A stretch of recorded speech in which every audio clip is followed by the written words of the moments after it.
क्या हुआ जब एक इच्छाधारी नागिन का गुस्सा हरियाणा के एक छोटे से गांव वालों पर कहर बनकर टूटा।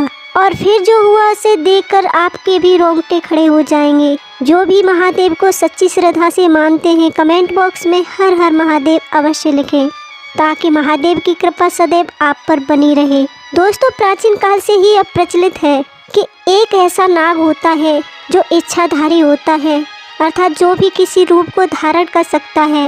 भारतीय सिनेमा में भी कई फिल्में इसके ऊपर बनाई गई हैं, जिनमें यह दिखाया जाता है कि एक इच्छाधारी नागिन कैसे पवित्र मणि की रक्षा करती है और अपने दुश्मन से बदला लेती है।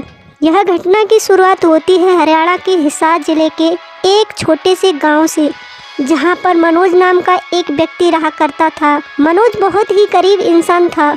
उसके पास कुछ गायें और कुछ बकरियां थीं। वह उन्हें चराता और उनका दूध बेच करके अपने पूरे परिवार का पालन पोषण करता था। एक बार उसने अपने छोटे भाई को गाय चराने के लिए भेजा, परंतु जब वह गाय चराने के बाद वापस लौटा तो मनोज ने देखा कि इनमें से तो एक गाय कम है, शायद वह जंगल में कहीं बिछड़ गई थी। उसके बाद मनोज ने अपने छोटे भाई से कहा कि तुम यहीं रुको, मैं उसे जंगल में से ढूंढ कर लाता हूँ। जब वह गाय को ढूंढते ढूंढते बीच जंगल में पहुँच गया था, तब उसने देखा कि सामने बहुत ही चमकीली चीज़ चमक रही है।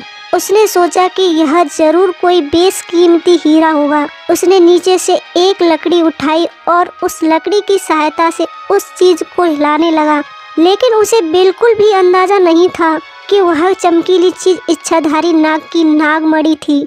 उसके लकड़ी से थोड़ा हिलाने के बावजूद जब वह चमकीली चीज़ बाहर नहीं आ रही थी, तो उसने 2-4 लकड़ी से उस पर वार कर दिया, जिससे उस इच्छाधारी नाग के सिर पर चोट आ गई और वह उसी समय मर गया।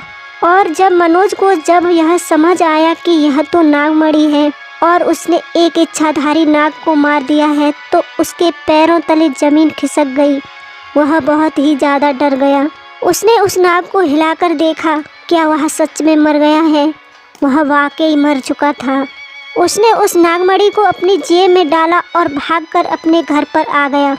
उसने अपने घर में किसी को भी उस नागमणि के बारे में नहीं बताया और उसने हाथ में उस नागमणि को लिया और एक इच्छा जाहिर की कि मेरी जो गाय जंगल में खो गई थी वह तुरंत ही वापस आ जाए। और अगले ही पल वह गाय उसके दरवाजे पर आ चुकी थी। ऐसे में मनोज बड़ा ही खुश हो रहा था, मानो उसकी ज़िंदगी पूरी तरह से बदल जाएगी। वह सब कुछ पा लेगा जो पाना चाहता है।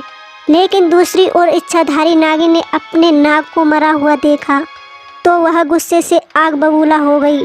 उसने अपने नाग की आंखों में उस कातिल का चेहरा देख लिया था। दरअसल मनोज ने बहुत बड़ी गलती कर दी थी कि उसने इच्छाधारी नाग को वहां पर गाड़ा नहीं, बल्कि वह उसे ऐसे ही वहीं पर छोड़ आया था और उसकी यही नादानी कारण बनने वाली थी उसकी बहुत बड़ी बर्बादी का। धीरे धीरे मनोज ने उस नागमणि की सहायता से सारे सुख हासिल कर लिए और बड़े ही ऐशो आराम में वह अपनी ज़िंदगी जीने लगा। और इधर इच्छाधारी नागिन अपने नाग की हत्या का बदला लेने के लिए बहुत तड़प रही थी, लेकिन जब तक मनोज के पास वो नागमणि थी तब तक वह उसे नहीं मार सकती थी।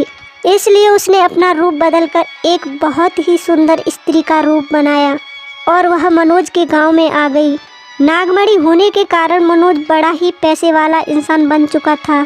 उसने एक बहुत ही बड़ी फैक्ट्री अपने गांव में खोल रखी थी, जहां पर 40 से 50 मजदूर उसके नीचे काम किया करते थे। वह इच्छाधारी नागिन एक सुंदर कन्या बनकर मनोज की फैक्ट्री पहुंची। मनोज से कहा कि उसके पति ने उसे ठुकरा दिया है, मेरे पास रहने के लिए कोई जगह नहीं है, अगर आप मुझे काम देंगे तो आपकी बड़ी मेहरबानी होगी। और मनोज उस खूबसूरत लड़की की सुंदरता को देखकर बड़ा ही मोहित हो गया था। उसने तुरंत ही उसे अपनी फैक्ट्री में काम दे दिया और रोज़ प्रतिदिन वह उसके बेहद ही करीब आता जा रहा था और देखते ही देखते दोनों में प्यार भी हो गया। एक समय पर जब वह अलग कहीं अकेले में बैठे हुए थे, तब इच्छाधारी रूपी उस लड़की ने मनोज से कहा कि तुम्हारे गले में यह क्या चमक रहा है? तो मनोज ने उससे कहा कि यह तो एक मामूली सा ताबीज़ है। दरअसल वही नागमणि मनोज ने ताबीज़ के रूप में अपने गले में धारण कर रखी थी। फिर उस लड़की ने मनोज से कहा क्या तुम मुझे इसे थोड़ी देर के लिए दे सकते हो? मैं इसे पहनना चाहती हूँ। लेकिन यह बात सुनकर मनोज बहुत ही चिढ़ गया और गुस्से में उस लड़की को बोला कि मैं तुम्हें यह नहीं दे सकता।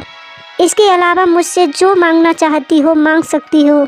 उसके बाद उस इच्छाधारी लड़की ने कहा कि तुम तो पहले बहुत बड़ी बड़ी बातें किया करते थे। मैं तुम्हारे लिए यह कर सकता हूँ, मैं तुम्हारे लिए यह कर सकता हूँ, परंतु मैंने एक छोटी सी चमकीली चीज़ क्या मांग ली, तुम उसे ही मुझे नहीं दे पा रहे हो।